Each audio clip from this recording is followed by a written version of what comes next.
Good evening, and welcome to a new edition of Urban Sentinel Live here on PODTV.tv. And I'm your host, Reggie Kearney, and we're just going to sit back tonight and jaw a little bit for about an hour. It's just me tonight, no guests tonight. But there's a lot of news out there for us to talk about. So I do appreciate you all tuning in to sit back and listen to me jibber jabber. Please put your comments in the comment section. Let us know what you're thinking. Let us know what you want to talk about. So that'll be cool.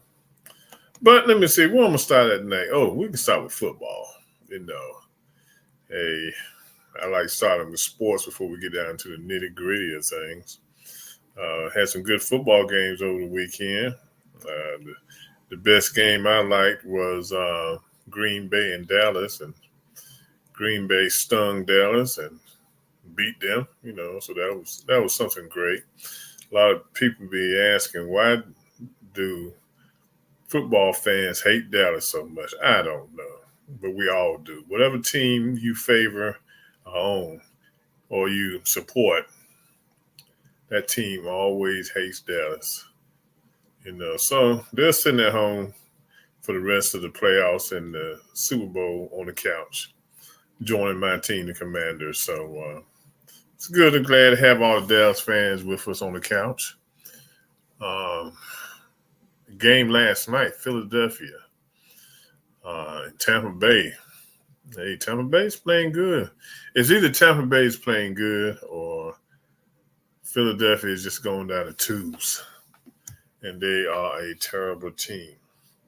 So that's my sports update. We still got basketball going on, the NBA, things of that nature. Lakers are still struggling. Can't figure that one out, but it is what it is. So hope everyone had a great day yesterday celebrating Dr. MLK, Dr. Martin Luther King Jr.'s day. Hope you all were able to partake into a service opportunity, service project, or attended a church service commemorating his birthday, or just just reflecting on what it means and what his dream means. And, one of the things I can say, we still dreaming. Still dreaming. That dream was some 60 years ago. We still over here dreaming about that dream and everything. Because I was actually thinking, because we even played on the network a copy of his one of his speeches. Not we did do the famous "I Have a Dream" speech, but then we also did one of my favorites. Where do we go from here? Chaos or community? In which he actually called for something that some of the Republicans have fought against, some of the Democrats have liked, some of the people on both sides of the aisles have liked. But I had literally forgotten until I was listening to that speech that we aired yesterday on MLK Day that Dr. King actually called for a universal wage where everybody got some sort of universal wage. And all along those lines, he actually said that if we could put a man on the moon and that we can fight this unjust war, that's what he called it, and everything in Vietnam, why can't we give everybody a universal wage? And it sounds like a legitimate point in the 60s, and it also sounds like a legitimate point in 2024. I mean, we kind of came close to that with some of the way that the pandemic money was handled and the stimulus money, but I don't see why that can be done on a more consistent and a regular basis, particularly when we're sending money to different countries that are fighting their wars and all along those lines. But he did urge and ask for us to have a universal wage, and I don't know why we couldn't do it in this day and time as well. Well, I think one of the things, one of the reasons we don't have a universal wage right now, or a higher wage, starting wage here in the United States, is because so many areas are already up in the ante. But you got to remember, those are blue states. Okay, here in Maryland, it's $15 an hour. DC is $15 an hour. One of the counties in Maryland here in Montgomery County, which is probably the most populous county in the state, their county executive is talking about, asking the council to approve $20 an hour. Okay.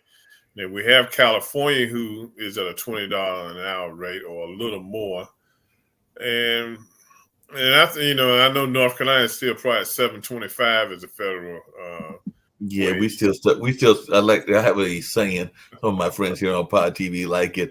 I made it up, and even some of the Oh, founders of the network like it as mhm. well. But on certain issues, we're stuck on stupid. That's Yeah, my new saying, that we're stuck on stupid, and the minimum wage at 7.25 is an example of being stuck on stupid. yeah, and what I can't understand is states. The majority of the states are stuck on. Like red states are stuck on 7.25. But Mhm. why are they stuck on 7.25? I mean, we've been at 7.25. God, I can't even count the years that we've been on 7.25. That's how long we've been on 7.25.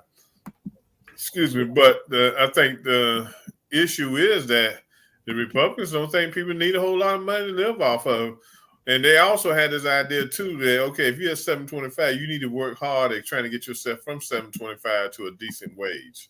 Yeah. But I'm not taking anything off of immigrants or anything like that, but the problem is in all those red states, and as long as you have individuals who are willing to take those jobs at 7.25, it's not going to change. It's not going to be an incentive for the state legislation to um, change the hourly rate. It's no incentive there. And it's the same thing with the federal government, the federal wage. There's no incentive to up the ante and pay individuals more money than what they're making. Right. 7.25 is nothing. Not a thing. It's not nothing. What you talking about on 40 hours a week, about almost $300. Then you take taxes out. Exactly. Then you take insurance out, Social Security out. You might have 150 left after all that comes out. Wow. And that's like, I think about how much it takes just to live and everything. I mean, I Yeah. got friends, and I know that there are some of us that are guilty of eating beyond our means. I'll just put it Hmm. that way and everything. I know that I sometimes eat out way too much, and I probably could save some money by Hmm. actually grabbing some food from the grocery store and actually doing some of my own cooking and everything. But that's still only going to save but so much. It's still Yeah. not going to take away Hmm. the fact that rent's due, and that water is due, and that electricity is due. And of course, if you want to be part of the communication era, you got Hmm. to have your internet, and you might even want a television and a number of other things. So there's a lot of things that are out there that are almost, I'm not going to say that the internet is a necessity, but it is definitely close to a necessity in terms Yeah. of communication and everything along those lines. So there's these expenses that are there that add up. I think that they even say that what's the rule for rent, to not to spend more than a third of your wages or something like that on rent. But I know a number of people that are paying, maybe they're making $2,500 to $3,000 and paying anywhere from $1,000 to $1,500 for their Hmm. rent. And so the last time I checked, that's closer to half of your rent going half of your money going into rent. But with the high cost of housing, you don't sometimes have a choice. I mean, you can try to find a roommate or do some other things to cut the cost or to share the cost, but that also can be a interesting thing with the dynamics, because not everybody likes to and can live with everybody either. So that's also how you got to figure out those dynamics as well. Yeah. So it's hard, and so without this increase in salaries and stuff, you're going to continue to have people out, stealing and selling drugs and doing things that they shouldn't do to try to make ends meet. It comes down to a thing of survival. So I think Dr. King was right in that point that we do need to increase the wages. I mean, because you and I buy in the same age boat. Hmm. You might be a little younger than me, but I mean, I look at it when I was working. I had a job at 17 working at a place called Tasty Freeze, and I was making about a dollar and some change, about $1.25, $1.50 then. And I thought I was doing real good. As a teenager, you think you're doing real good because you have a little change in your pocket. At the end of the week after you put in some hours. But that wasn't a whole lot. Even it could have been because. I mean, you're talking about gas at 50 cents a gallon. Bread was probably about 75 cents a loaf. Things of that nature. But people need a living wage now, and that's basically what they need. And A question for you about that, because we were having some conversations about this on some of our other shows and everything. But are you at all concerned about the growing wage gap? Because I know some people that are influential, and they might not quite be billionaires, but they might work with some billionaires, and they are thinking that maybe we are taxing too much or expecting too much from our upper class and everything. But at the same time, there is a widening gap between those that are very affluent and those that are very much in the poverty area, and there's a very big group in between that is that middle class, whether that's the lower middle class or the upper middle class, and all in that space. But I just wondering, what are your thoughts when you hear? Because I just recently heard that the top five billionaires are increasing their wealth, and significantly so, and that they might even be one of them, whether it's Elon Musk or whether it's Warren Buffett or one of the other ones. I forgot who the five are, but there are five that were listed in this article that I saw and everything, that there might be among them a trillionaire eventually as well. And I don't think we've had a trillionaire yet, but they said that somebody might be a trillionaire. And I don't know what that would do for you, because one of my favorite blues songs talks about that, there's certain things you can't take with you. And one of them right. is that all that wealth. As a matter of fact, I think the line in the blues song that I am a fan of, and I can't think of the artist, is that I haven't seen a armored car at a funeral yet, and everything. And that might be some truth to that statement. Yeah. Well, I think one of the things that's happened here in America is the tax laws have benefited the wealth, the rich and the wealthy. Okay, and it's given them a lot of loopholes to maintain and keep that wealth. And that's you have to thank the Republican Party for that. I think they need to show them more. When you are a billionaire and you worth almost $30 billion or something like that, like Bezos, some of those guys. But I think you need to share a little more of your wealth through taxes and stuff. But you got these guys almost to the point where their taxes paid a little or nothing when they can afford it, and then they'll be the first ones to say that, why are we being taxed? Why can't I keep my wealth? Now, I don't have a problem with someone becoming wealthy, okay? There are people that have worked hard and gotten their wealth and they enjoy it and they deserve it, they work for it. Then you got others that play the lottery, but they get their tax, depending on how they get paid, they get their taxes taken out anyway, so we can't include them. But I think you need to shoulder some of the responsibility for putting money back out on the streets, okay? Mm-hmm. You shouldn't be allowed to make $1 million and you keep 950,000, okay?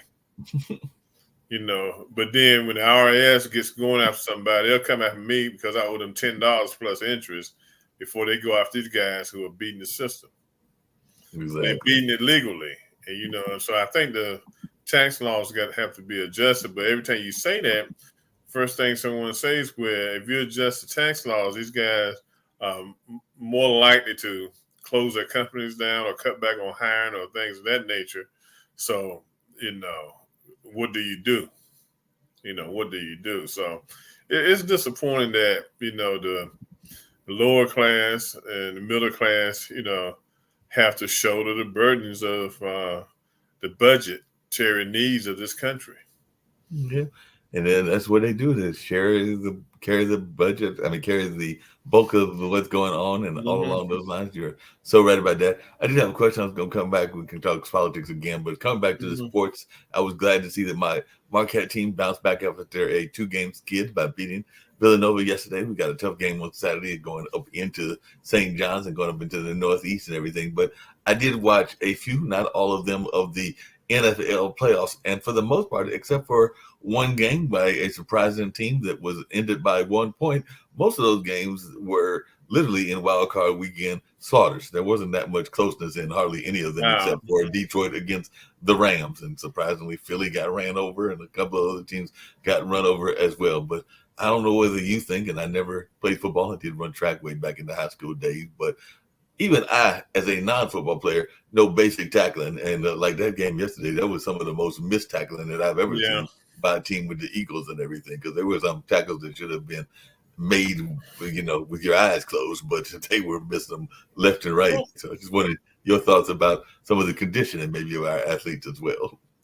I, I don't know.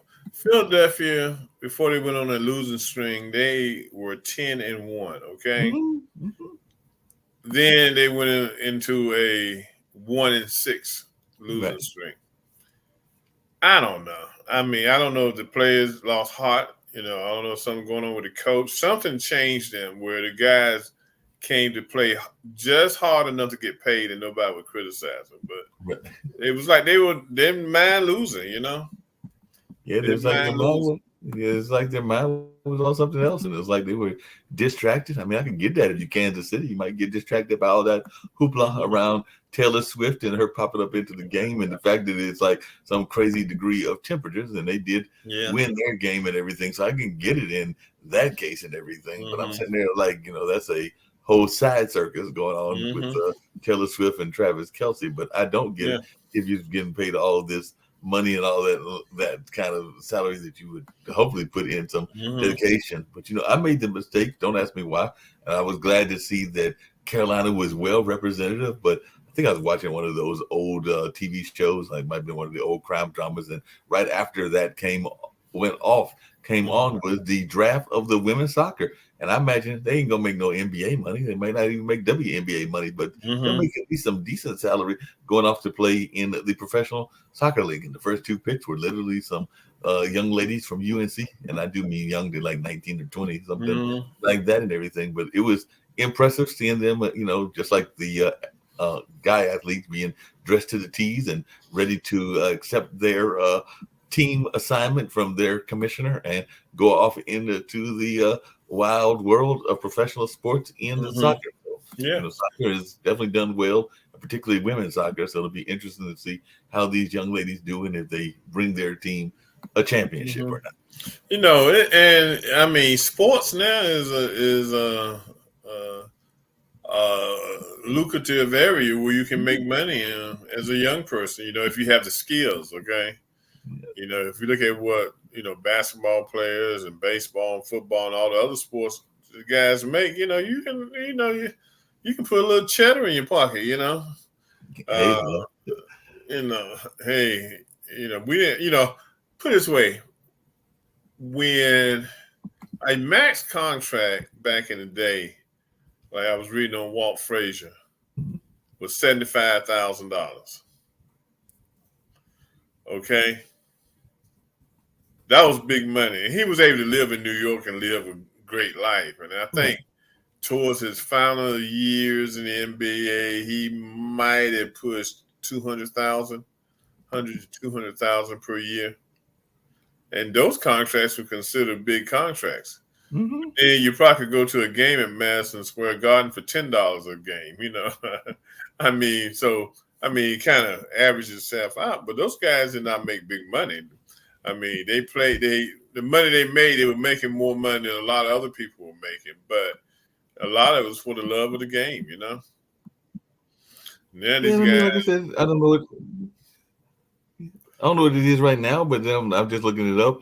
According to before they got into their current agreement, the NWSL minimum salaries were 22,000, 10,000 below what is considered a living wage. But now they have raised that up as of last year to 35,000. So they're trying to get, I guess, their folks to get a bigger amount, and that was the salary from like minimum salary from 21 to 22, and then the maximum was in 2020 it was 50,000 before allocation money, and now in 2022 it was 75,000. So so there might be some players that are making north of 99,000 and able yeah, to make some pretty decent money. And matter of fact, there are some that look like they might be making in the millions and everything, hmm depending on where they're playing and if they're playing overseas or where else they might be playing as well. So I think that 35,000, even a couple of 100,000 or close to a million, you might be able to survive even yeah, as a women's soccer player.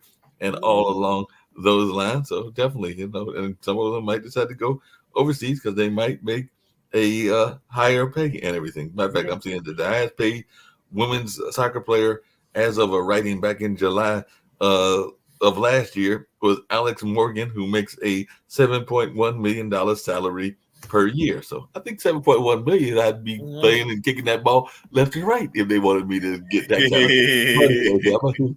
I might even might even dust off my skills. And I used to play some pickup games. Never was very good at anything, but my cousin would come to the house and we might play a pickup game because I think he was into that and everything. So definitely, and they're saying that the Women's World Cup prize money because it'd be worth 110 million. 49 million of that eventually going to individual players. So yeah, I mean, a couple of million to kick a ball around. That might be something that you can do and be not too mad about and everything. So. Yeah, so I mean, so sports can, get a lot of people, set a lot of people up for life, and move them on. So, but getting back to yesterday, we got a lot of work to do, to see the dream, one of the things I notice that Republicans try to do when they look at his speeches, they try to take certain phrases of his speeches to make catchphrases with, like Bobert from Colorado said that King was a man who wanted equity. Okay. No, yeah, equality. I think it was equity that he wanted. He wanted everybody to be equal. She was saying that all this woke stuff and all this kind of stuff has got to stop because King didn't believe in that. I think when King said those things, he thought he saw a world that would be colorblind. Okay. Right. That's what his dream was. Okay.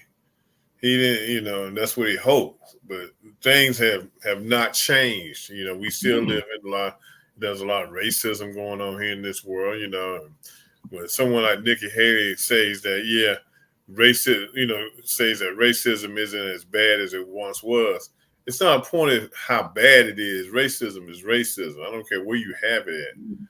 But it wasn't just Nikki that did that. Didn't you catch the latest one? That crazy gentleman that was involved in medicine came out recently and said that he didn't think that racism was all that bad and that he didn't believe in systematic racism. And part of that was he was out there campaigning for his boy Trump. But yeah, Ben Carson came out there and said that systematic racism is a non-existent thing in the year 2024. I don't know if he's gone for a housing loan or if he's gone to a bank lately, but I can tell you some people that I know that can tell you some direct experiences that they had with systematic racism, even the way that some of our youth are arrested versus certain other communities as well. But yeah, he swore up and down that systematic racism was a thing of the past. And see, I try to give Carlson a pass because he had brain surgery, not getting on the man's case or anything. But, I think he's lost some of his faculties to make good judgment and good sound decisions, okay? It's like him and Clarence Thomas, they want to forget where they came from, okay?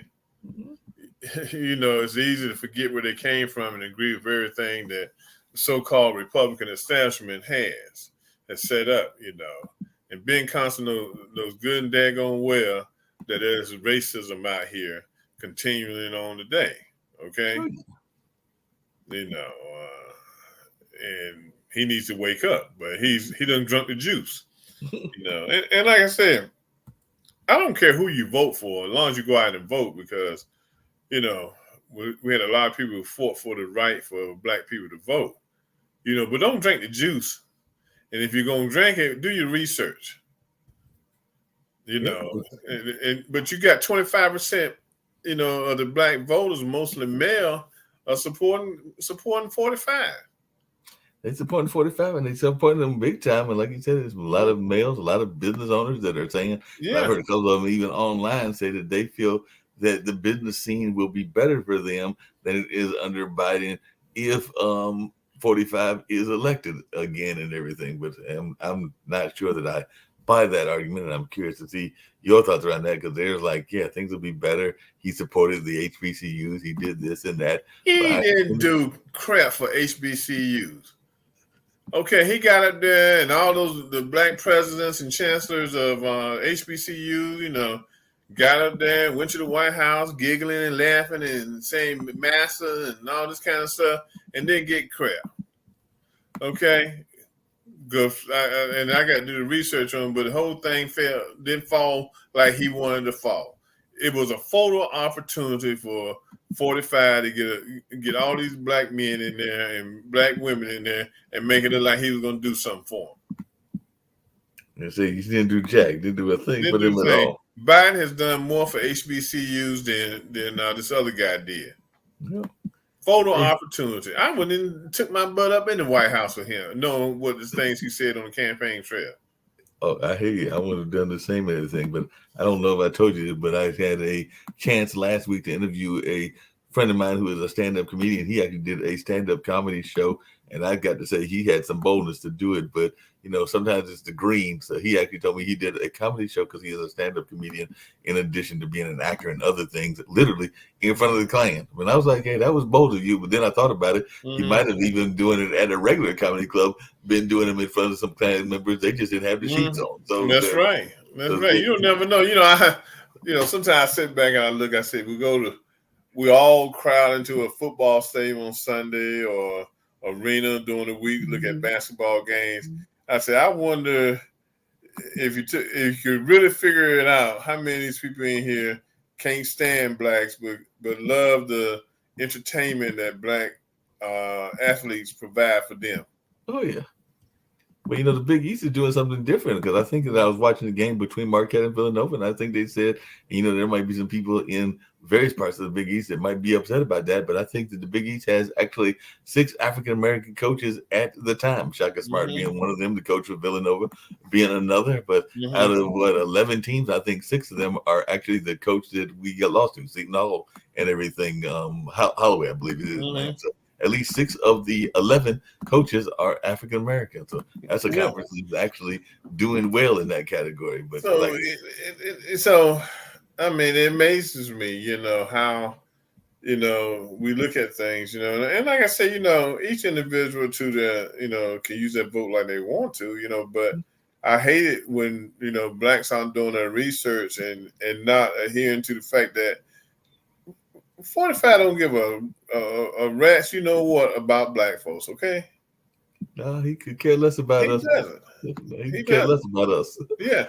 And like they said, if you look at him from the past, he never has associated with intellectual blacks. Okay.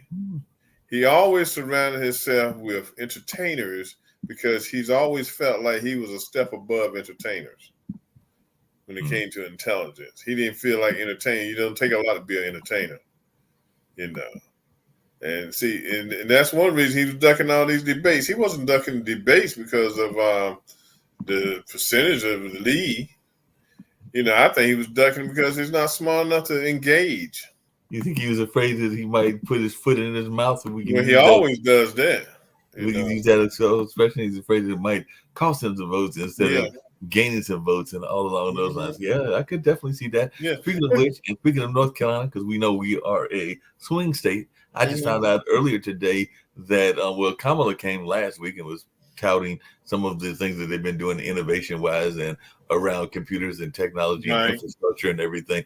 But apparently, I think in 2 days or about a day and a half, Mr. Biden's supposed to be down here somewhere in my neck of the woods, either Raleigh or Durham or Chapel Hill.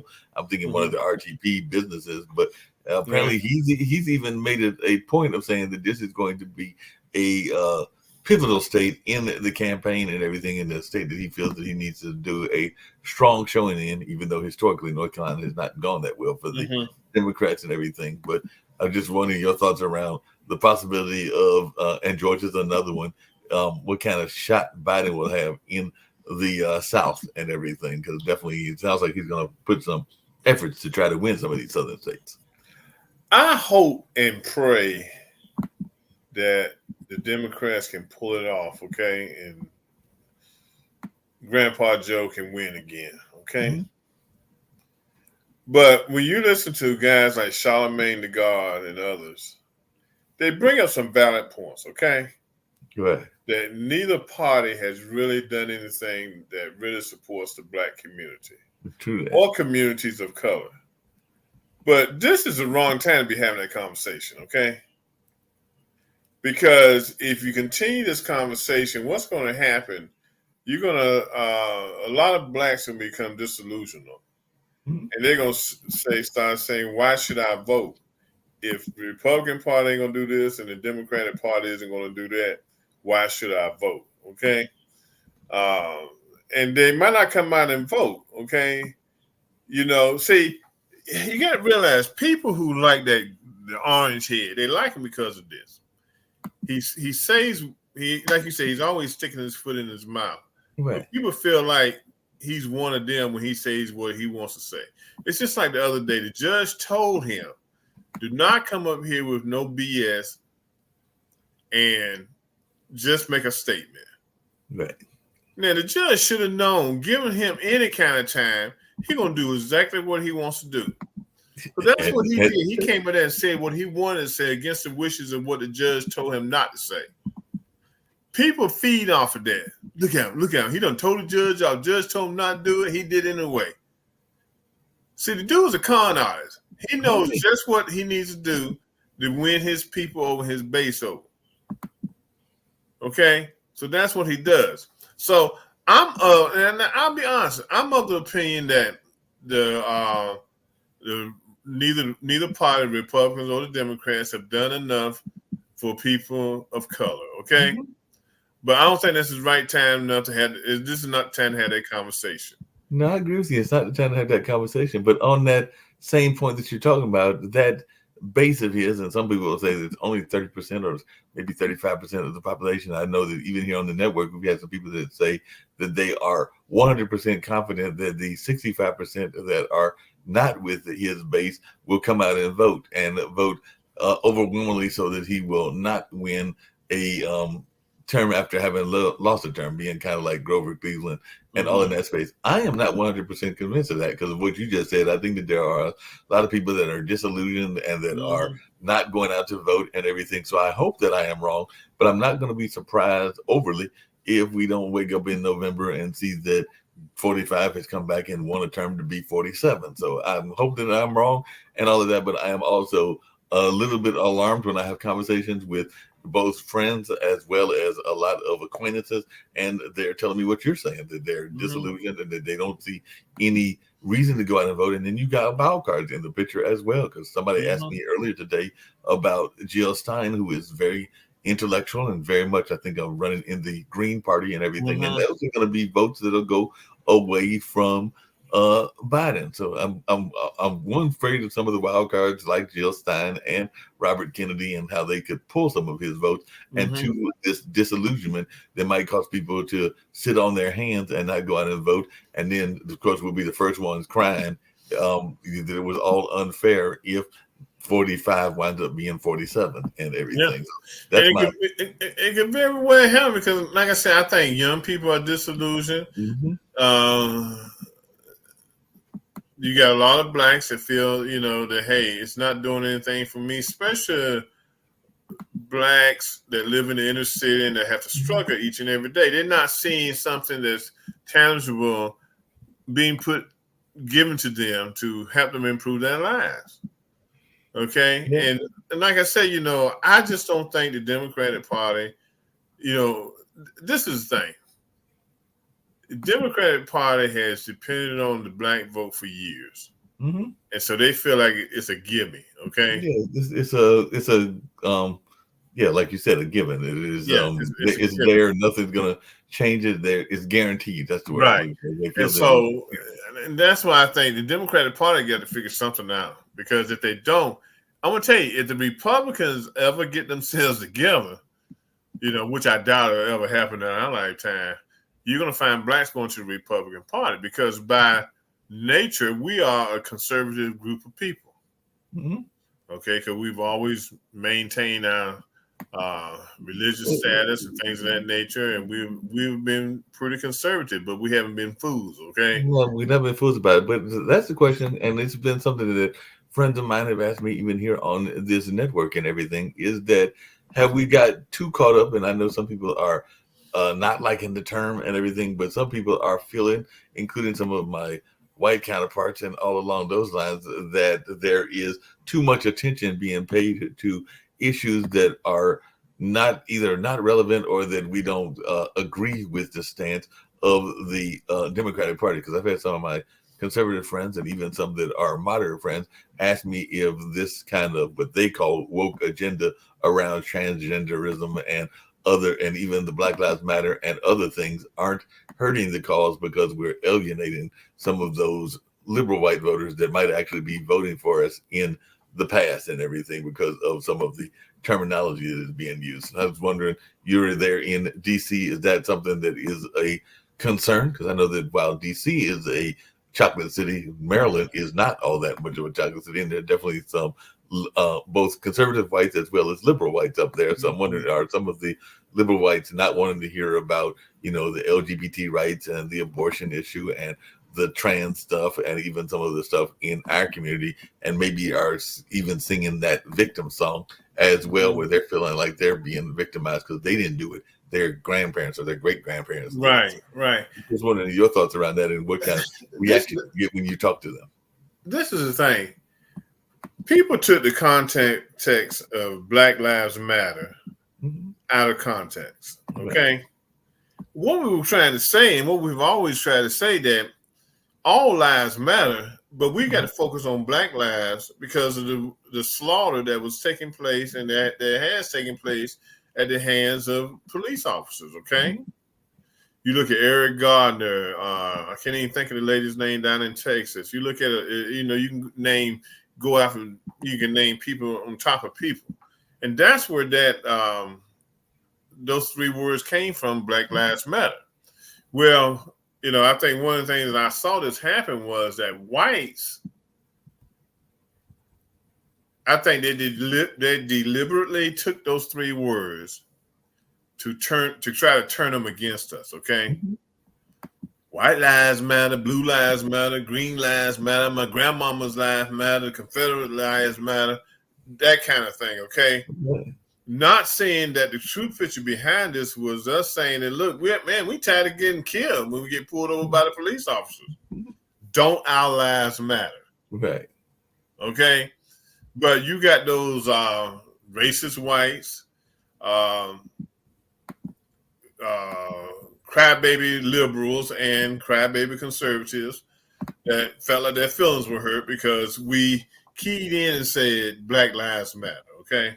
I'm glad you just called them that, because wasn't it Malcolm X or one of them radicals? It might have been one of the members of the Black Panthers that said that one of the most dangerous people out there wasn't necessarily the conservative or the very ultra conservative rednecks that was out there, but it was some of those neoliberals, I believe is what he called them and everything. And I can't remember whether it was Malcolm or whether it was Stokely Carmichael or one of the other people with the Black Panthers. But I do remember that quote was out there, that sometimes they can be, while they're supposed to be our allies, they can be some of our worst enemies as well. And I wish I could think of the quote, but they're crying up a storm. So they have taken something that we value, our lives, and try to make it look like it seems like it's wrong for us to say, hey, look, hey, don't kill us no more. Black Lives Matter, okay?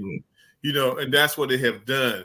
And they have tried to change the scenario by calling it woke. Yep. Woke. Okay. And I don't get it, because last time I checked, it seems to me that that's supposed to be, that corrupted word should be a positive word. Because I don't know about you, but later on this evening, because we're already at evening time here in North Carolina. I mean, I know we got people watching where it's daytime around the world and everything, but right now here in Durham, North Carolina, where you are up there in the Maryland, DC area, it's nighttime. In about a few more hours and everything, I'm going to go to sleep and get me some rest. And I hope that I wake up in the morning just like I hope I wake up every morning and everything. And that to me is the definition of woke. It's something that's a positive, but they have corrupted it and turned it into a negative. Because last time I checked, everybody that goes to sleep hopes to wake up. I mean, that doesn't happen for everybody. We do know that life is full of expiration dates as well, and we never know when it's going to happen. But the goal is every day to go to sleep and wake back up. Yeah. Now, when it comes to the LGBTQ community, they are people, okay? They may be different in their views of how they see their sexuality and other things, but they still people, okay? Right. Then do I agree with everything they expound when it comes to civil rights? No, because we all have civil rights, okay? And I don't think we need to carve out special rights for any group of people, okay? Because I think the law is clear and cut when it comes to civil rights, okay? Now, I think the biggest controversy they have now is when it comes to gender changes and how it affects their ability to play sports, okay? Right. And that's going to be an ongoing issue as long as the LGBTQ community is around, okay? But they are people, okay? And they need to be treated like people. But what you have is a conservative white population that's constantly coming down on them that don't want to accept them in the community. They don't want to accept it in the community, but then they also got crazy rules that exist and everything. And, when it comes down to it, I don't know about you, but I love the company of a good woman if I'm in the middle of dating and everything. Right now, that's not happening in the life, but hopefully that will change at some point. But I do enjoy the company of a good lady, but I'm also not trying to have everybody and their mother know what's going on in my bedroom. And I think that would be the same thing with the LGBT community as well. Because what happens there should be up to the individuals that are engaged. I mean, as long as it's not, within certain communities, like as long as it's not hurting children, as long as it's not going after animals and doing other things, then I think most people are cool with you doing whatever you want to. I mean, there are literally certain things that are in certain books, including down here in the South, that many people enjoy doing in their sexual relationships that are technically still against the law and everything. But I'm not trying to go there and be knocking on the doors to find out if people are practicing that act or not. Because if an enjoyable act is really none of my business whether they are enjoying themselves. And see, what you got to understand, the younger generation doesn't care how we feel about the LGBTQ community, okay? Then my daughter has two friends and a male who are bisexual. They to let you know that they are, not like they bragging on anything. Then she has another friend, a good friend of hers, one of her best friends that she went to college with, is gay, okay? And she takes on the role of a male, okay? And they're good people, Yeah, that's what I've seen. Literally, I mean, I don't have no problem out of them. Anything, it's just like with a friend from that she went to college with. I have to remember the pronouns, And, I had to remember that too, because literally until about maybe 4 or 5 months ago, my next door neighbor literally was a transgender, transvestite person. They would definitely be male oriented. I don't know if they were going through the process or what they were doing. I used to see them even on mass transit and everything, and they were in that cosmetology field, so they did hair as a side business, literally from the apartment when they were living here. And I would sometimes see them on the bus. And I think they even told me their name, and I don't remember it right now. And they told me which pronoun they wanted to be addressed by. And when I saw them, I addressed them by that pronoun. Like I said, I don't even know if they still live here in the area, but I know up until I'd say about 6 or 7 months ago, they were literally my next door neighbor, and I said they're decent enough people and everything. Didn't try to pick up on me, and I was glad of that because they see that wasn't my game and everything. But at the same time, they were respectful enough to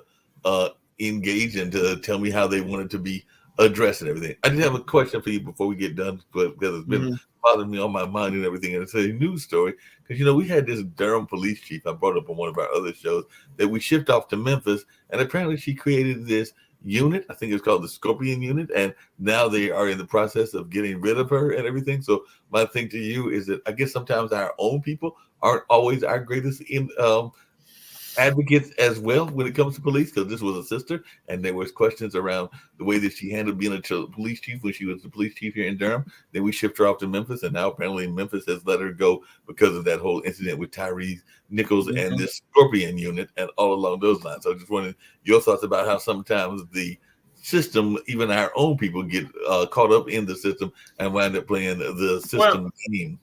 I think what happened with her, a lot of crap goes on with the police department. Probably even in Durham, a lot of crap goes on with the police department. And a lot of times they keep a lot of stuff from the police chief, okay? Now she might have known that there was a unit, a Scorpio unit, and what they were charged with doing. Okay, Right. but she probably didn't never know to what extent they had gone off the deep end. Okay, Right. I'm gonna tell you something. If it hadn't been for that camera on the corner of that street corner that night, Mm-hmm. we would never known the truth behind what happened to Nicholas. Okay, That's because true. they would have said that he resisted arrest, put up a struggle, and they were just trying to protect themselves. Okay, and the worst they would have gotten was they would probably gotten off, and Memphis would have been hit with a silver suit. Thank God for those cameras on that corner that night. Yep. Okay, now one thing we had to face too, that it's not always the white police officer that's That's killing my point, right? Sometimes black our own. officers that's killing us. Yep. These were college educated officers, okay? Mm-hmm. But they thought they could take the law into their own hands, but they forgot that camera was up there on that corner. And They so the forgot that camera saw camera and everything. that. Yeah, they forgot that camera and that Wild West mentality can Mhm. exist even among our own policemen and even among our own sheriffs Yeah, and other law enforcement, even some in the federal level and all along those lines. I did yeah, have one other quick thing I was going to ask you about because it's one thing that goes on. It happened. I kind of alluded to it earlier with the stimulus money. Is we love it when we get gift money, and I've actually got a couple of checks recently. I need to go cash them and everything because they did some audit, and I actually won the audit, meaning that they sent me some money. I mean, it wasn't a lot, like maybe $30, $40 here, but $50 it was there. money they owed But you. yeah, it was money that was owed to me and everything. But Mhm. what was funny is the last letter that I got was basically that, yes, we've sent you the money and we're glad that we've sent you the money and we do owe you this money because we did our assessment, our audit, and we realized that we owed you this amount of money based on returns and everything else and everything. But if you owe money to another agency, we want you to send the money that we're giving you to them. So I'm going like, so you go give me the, it's like that Peter to pay Paul kind Yeah. of notion. So they're like, Mhm. yes, we know that we're giving you this money, but we're the federal government. So we also know that you owe some money to some other people. So when you get this money, please send the money to the other people. And I'm going like, well, if you know that and you're the government, why didn't you just send it to them directly? Right. Right. And that's how government, but I didn't give you no interest, it did it? No. I'm saying that's the thing. If and we owe the then give government you, money, if we owe the government money, we got to give them interest that's compounded daily. I think it's like a point and a half. But they don't give us none. They don't pay us our interest on the money that they done kept for so many years. It takes you a long time to get it back. But going back to your the police chief in Memphis, she just got caught up in a situation where they had to chop somebody's head off. They're gonna chop her head off. And it's like, hey, you the chief, you supposed to know about this stuff. yep. No. And maybe she was told about it. Maybe she was told that she needed to get rid of the unit. But the thing about it, like they said, when she was in North Carolina, she was doing the same thing in North Carolina. She was running a clandestine, Clandestine unit. clandestine unit in your police department. And that's where she had a terrible reputation there in Durham. Yeah, she's had a definitely horrible reputation, and definitely, like I said, I know some people in both the police and the deputy, the sheriff department, and I don't think that any of them are overly surprised by the fact that she ran into trouble when she got to this new job and everything. Because sometimes if you got those reputations, you just carry them on into your new location. Yeah, and they probably knew. Memphis probably knew about it, but they probably saw her as being hard on crime. Okay, that she would come in and do something great for the city of Memphis. Yeah, well, a lot of the candidates, we even know that from some of the Democrats and from the Republicans and others, and all along those lines, it has become very common for people to use that, and even Trump sometimes uses it, that law and order theme. And I'm not quite 100% sure what law and order is supposed to mean according to them and just in general, because a lot of times I think that it's just a means of saying law and disorder, or in some cases that we want to go back to the Wild Wild West as well. So sometimes I hear that terminology and it sometimes puts shivers in your fine because you're going like, well, shouldn't you be enforcing the law in the first place? And why are you trying to make it different? And then the fact that they can sometimes get military style weapons. I mean, weapons that in some departments in certain cities and states make some of that equipment that the folks in Israel and Ukraine have look mild. So I'm thinking, Yeah, well, like, do we need this kind of military equipment in any city and everything? But they're going like, no, we need the latest and the best toys and everything. And I don't get that. Just like I don't get the whole thing with the war on drugs, with most of them going after these dealers, and then they're talking about that the dealers are coming from these exotic places. But last time I checked, every time that they bust them, I've yet to see them bust them with a plane yet and everything. So I'm going like, who's bringing the drugs into the country that would have the plane? Because most of the people I know, I'm sure up there in the hood in the Maryland, D.C. area, I know definitely in the hood here in Durham, how many people you know that got a plane? we don't. I know I don't. Yeah, we don't. And look, like I did get through the whole show without freezing up. I got to figure out what causes me to freeze. Oh, yeah, I'm not sure what that would be because sometimes it's just it might be the where the router is and different other locations. But yeah, it Yeah, I could be might the have to move router. my route to another location. But we don't need those military style tanks and stuff. They're like I live. The county I live in is outside of DC, small, about 175,000 people.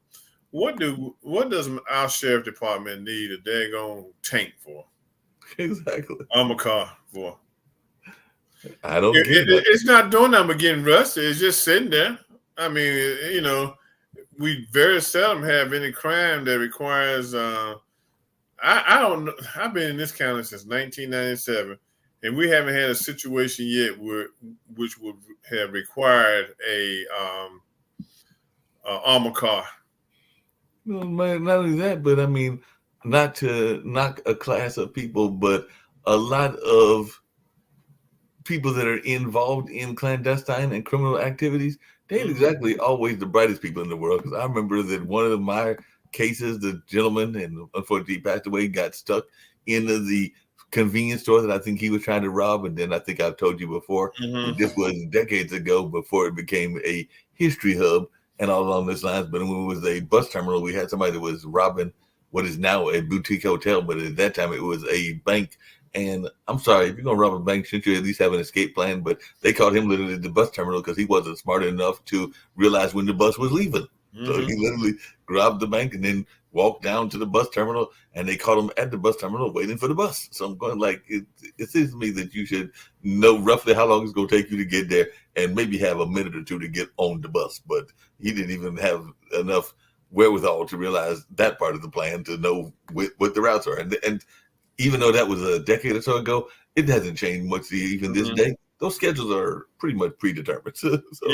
Yeah. So I don't know, man. Everything's kind of screwed up right now.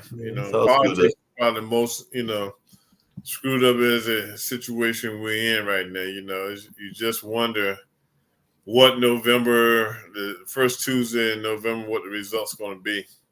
Like I said, I'm not putting anything past the results. I'm hoping that Biden will get his second term, but I'm not going to be surprised if I don't hear about a Trump victory. I hope that isn't the case, but nothing.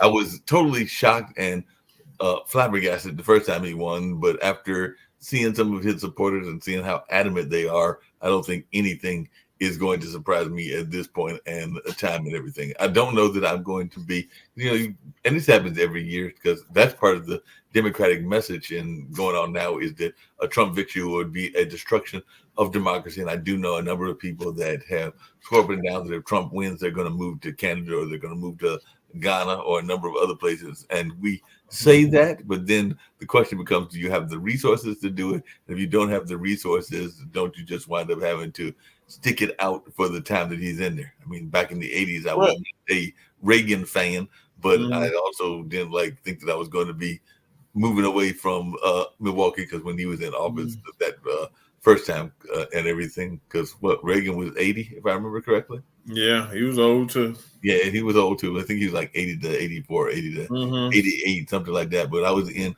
college, so it's not going to totally impact my college decision and everything. Now, I'd be lying to you, Reggie, if I didn't tell you that I didn't have a little bit of joy and hope that he might get knocked out of office when he had that incident with, I think it was Hinckley and everything. Didn't want the man to necessarily die, but at the same time, I was hoping that he might get incapacitated enough that we would get the second or the third in command in office. But that didn't happen, and I just dealt with him for the time that he was in there. And there was even some things about both Reagan and Nixon that I could find that I could agree with. I'm definitely a diehard Democrat. I could find some things, like I said before on this show and other shows, the enterprise zones, I could see their purpose. Even some of the things that Reagan did, I could see purpose around it. Now, there are some other things like Nancy Reagan's just saying no, that I don't get it. I don't get it in the sex conversation. I don't get it on the drug conversation. It's one of those slogans that sounds good, but I don't know how really feasible it is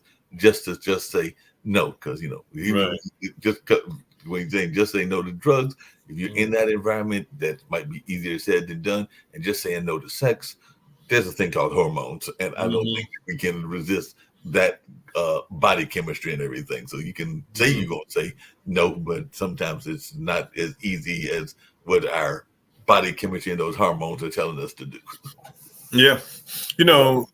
What our only line, our next line of defense to try to keep, if 45 does win, is to make sure that we have a strong majority in the Senate and a strong majority. Well, you don't need but one person majority in Congress to get something in the House, but you do need to have a good strong majority in the Senate to get stuff done. If that were to happen to him in office, other than the fact you hate having him in office, wouldn't harm us because he wouldn't be able to get nothing pushed. He'll push out those executive orders like he did on the first day he came into the White House when he first became president. He just sit there all day long with about 50 executive orders. He was just constantly signing that. It really didn't mean that. And I can't even remember what he signed there anyway and what was our whole point of signing them, Right. But, there's got to be a way around keeping them out, and I'm hoping that the people will realize as they get closer to the election day in November that they will go ahead and go out and vote against them. That's the one thing that can guarantee he's not in there. Yep, that's true. Just go out there and get that support and everything. Before we get out of here, I know it's almost time to do that. And switching back to sports, do you have any prediction? Because there are 8 teams left as to who's going to win in these next couple of rounds and everything. I mean, there's some people in the Midwest that are thinking it could be Green Bay, Detroit. There's a lot of people that are very big on Baltimore, but they've got a tough game against Houston and everything. So what is your thoughts about who's next? I mean, people are even excited about Tampa Bay and Baker and everything. So I still think the Super Bowl is going to be the 49ers and the Ravens. Okay. I can see that. I don't think Kansas is just Kansas City from last year. They even showed that in the cold that they weren't that, they were dropping passes, and even the week before that they were dropping passes. The other teams, Detroit should have lost that game. I mean, they definitely should have. The Rams should have beat that, but they got a bad call, a no call, that they didn't get, so I don't see Detroit being there. I don't see, none of those teams being there. You don't see Tampa Bay being there. I don't see Tampa Bay being there. I think Tampa Bay just hit one of those lucky streaks where the players are really playing together right now. I just think they hit the stride at the right time. Right. But let me tell you something. San Francisco going to bring the hammer on Tampa Bay. Mm-hmm. Okay, and they got a good defense. I mean, the Ravens got a good defense. They got a good offense with Lamar Jackson. That game Saturday, with I believe who they play Saturday? I believe they played Buffalo Saturday, if I'm not mistaken. I'm trying to think, is it Tampa Bay? Does Tampa Bay play San Francisco this round, or do they get Detroit this round? Let me see. Let me look it up real quick here. NFL playoffs. That's right. I was thinking that they got them, but either way, I'm trying to remember myself. Anyway, okay, the Texans got the Ravens, which I think Texans have done good and had a good run of it, but they're not coming to Baltimore to win. 49ers going to knock the Packers off, okay? Okay, But so that's what it is. The 49ers against the Packers. yeah, 49ers defense is strong. And then, like I said, the Buccaneers and the Lions, uh, the Lions going to win that one. And the Chiefs and the Bills, that's a toss-up. Yep. That could go either way, because Buffalo really looked good the other day, so that's going to be a toss-up right there, But other games, I think it's easy to call them. But then, like I said, you never know what's going to happen on any given Sunday. On any given Sunday, you never know who's going to show up. Hey, I was telling people, don't sleep on the Rams. I said the Rams have won, because I look at records too. The Rams have won 5 of their last 6 games, okay? So that's telling me they're gelling, okay? Don't sleep on them. And they slept. Dallas slept. I think Dallas thought they could go to that game and just run them out the stadium and keep going. It didn't happen. It didn't happen. Well, was the Rams Detroit, like you said. The Rams should have won. Oh yeah, the Rams should have won that. Detroit wasn't. Detroit played some good games this year, and they happened to come out on top. They weren't the greatest team in the NFL this year, even though they had a good record. But the Rams should have beat them. But refs, I think this has been a terrible year for refs in any division of sports, be it college, high school, or pros. Referees have done a stinking job this year. Yeah. They really need to go to camp this year and get trained on the calls and what to look for in the calls and how to handle the calls. How to handle the calls and even when to go to the board, because there are a couple of ones that they could have gone to the board too. Yeah. They did go to the board too. Yeah, so I think, hey, it's going to be something to see, man. It's definitely going to be something to see. It's going to be interesting to see. I'll be sitting right here Saturday and Sunday partaking of America's pastime. It is. Well, there were some people that might argue that that's also baseball. I know my granddad, when he was living, was a big baseball fan, but I've got friends that even work for some of our minor league franchises, but I don't know if I'm ready to declare it America's pastime because, like you said, football and even sometimes basketball can pace what's going on in terms of the audience appeal from baseball and everything. But it's a big game and all of that, so it'll be interesting to see what happens and who decides to win this whole thing and what we're going to have for a Super Bowl in February. Believe it or not, that's only about a month away. I think February, the weekend of February, the second weekend in February.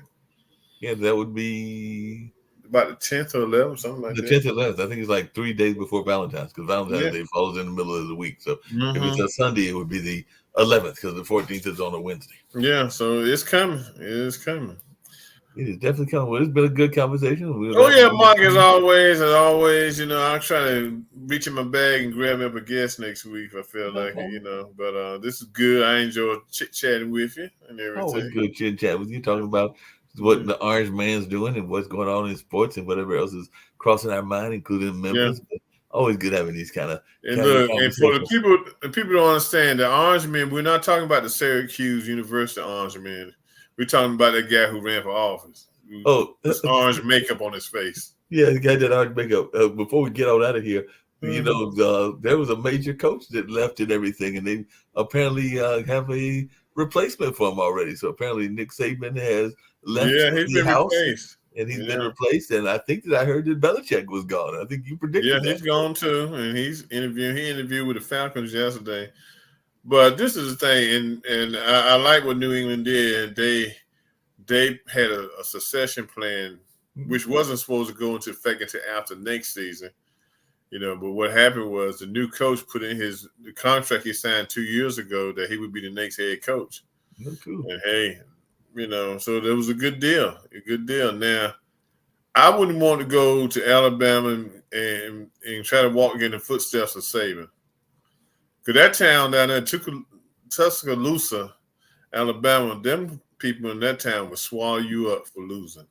They swallow you for losing. There are certain towns that are known for their respect for their coaches, and definitely anything in Alabama, anything in certain areas of Texas, and all along those lines. That they do not take kindly to losing, and if you start losing, they will swallow you up in a minute and be ready to let you go. He better go down there that new coach they got, and he better play some football. He better get them guys psyched up because if he lose more than 2 games next year, they might burn his house down. So he better get with it. You better get with it. And like I said, there are certain places that will give you reprieve and everything. Fortunately for both of them, Duke and Carolina in basketball are doing well. But, Carolina suffered last year. If Carolina had and we still haven't gone through ACC play, but if Carolina skids too far, those Carolina alumni, and just like the Iron Dukes at Duke, will get you if you don't bring a winning program to these programs that are used to winning and everything. They might give you, like I said, they gave Hubert a year of one bad year last year. So there are certain cities, and I don't think Alabama is one of them. There are certain areas that might give you a little bit of a reprieve, but if you do it back to back, you out the door. And fortunately, he did not do back to back. Hubert, I was surprised they made him coach. I mean, honestly, I was really surprised. Oh yeah, that he was the heir apparent. He's the heir apparent. I was watching The Field of 68, which is a YouTube podcast. I think they might be on other podcasts too. And one of the heir apparents I thought was actually on that because they had Gerald McNeil, who's from my school of Marquette, but then they also had Tyler Hansborough, and I would think that he would have been more of a heir apparent than Hubert would have been, and everything just because of his relationship with the coaching staff. Yeah, he was doing the podcast. So he might be next in line, but might be next in line. Okay, everyone, we want to thank y'all for watching the Urban Sentinel Live Show. I'm your host, Reggie Kearney. I got my producer with me, Mark Lee. We've been chopping it up tonight. Hey, go out and have a rest of your week. Bundle up. Up here we're talking about snow again on Friday. Just stay warm and stay safe and, just enjoy life. That 4-letter word, y'all talking about it again. We don't like that 4-letter word here. That's what we call it. We're doing it again Friday. Talking about we might get an additional 2 to 4 inches on Friday. Hey, it is what it is. It is what it is. So look, until next Tuesday night, everyone take care. Have a good one. Thank you, Mark, for sitting in and everything. And we'll see you next Tuesday night, 8 o'clock on the Urban Sentinel Live Show. Take care. Peace. All right, take it easy. Peace.